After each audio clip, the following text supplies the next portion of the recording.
Look, there's a lot of reasons why companies struggle to bring in revenue, struggle to bring in sales, or not living up to their optimal potential.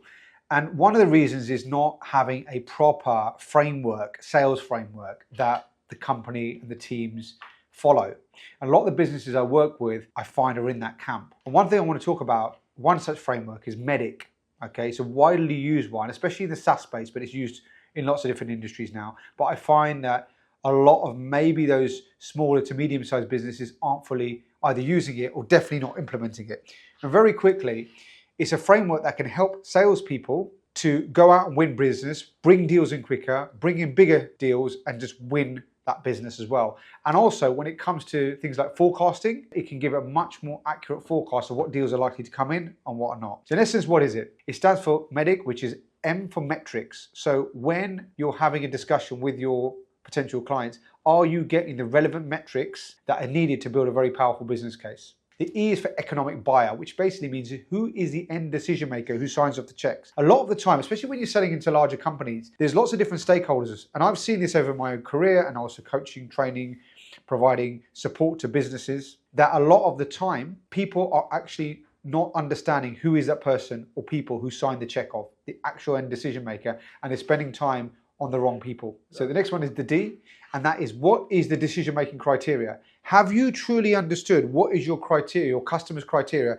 for making that decision whether they go with you or not, or who they go with? And a lot of the time, that box hasn't been properly ticked. We also provide, there's a lot of, I'm giving you the overview, there's a lot of more detail in each part, but this is at a general level what it is.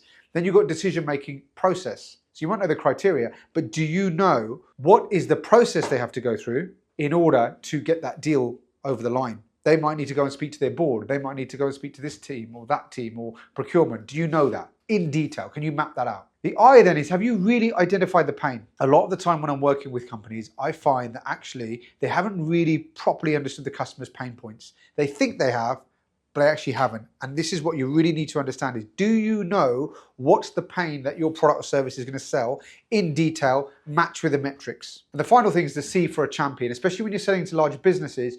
You might be working with a person or a team that are not going to sign the check off, are not going to make the decisions, but they are going to be your internal champion. And have you got a strategy to help them to help you execute the deal? Right? So MEDDIC's just one of many frameworks. I think it's one of the most powerful ones, but it's one thing knowing it intellectually. The other thing is actually knowing how to embed it. That's the sort of thing that I've been doing with companies as well. But if you haven't heard of it or you want to make a start, I very much recommend go away, find out more. You can come and approach me. I'm happy to give some more information on it. You need to get a framework like MEDDIC into your business to make sure those deals